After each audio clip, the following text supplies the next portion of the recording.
En effet, il y a 50 ans, aujourd'hui, Gérard Etel, après avoir sillonné la région à bord de petits coucous, créé Réunion Air Service, qui allait marquer l'essor du transport aérien commercial à La Réunion. Il a engagé le départ d'une aventure qui se poursuit aujourd'hui avec la compagnie Air Austral.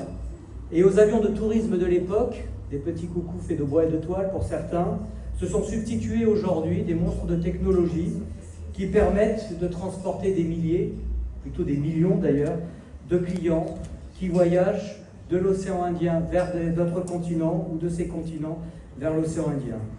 Il faudrait de longs discours pour illustrer ce demi-siècle d'histoire de la compagnie et de ses prédécesseurs, Réunion Air Service, puis Air Réunion.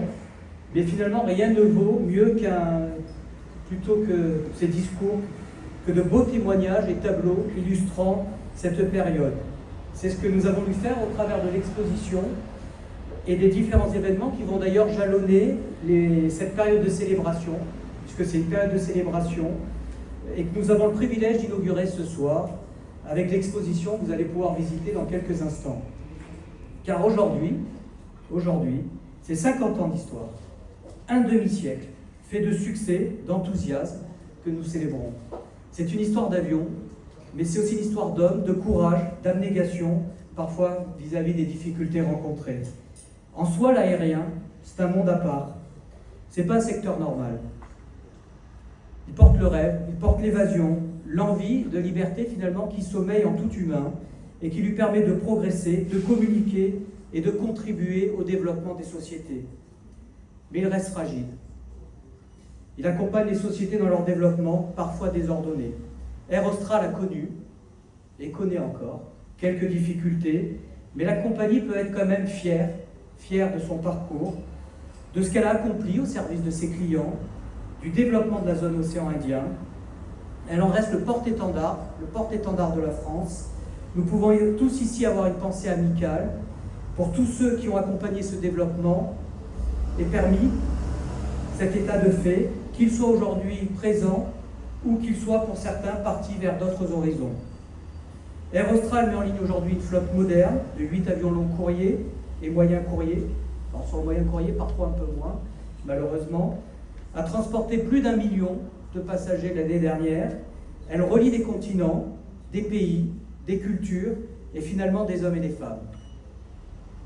Et cet anniversaire de 50 ans que nous célébrons ce soir, ça n'est finalement qu'une étape. Parce que la compagnie doit continuer à tracer sa ligne, ou plus exactement d'ailleurs des lignes d'avenir.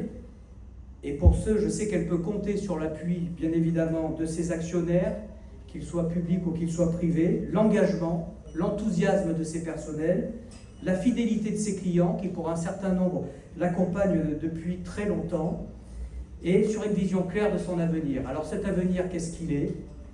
Au fond, il est assez simple.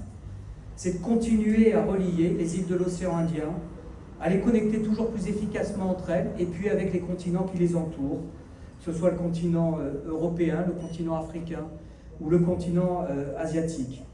Et pour ce faire, nous allons changer dans quelques temps notre flotte moyen courrier.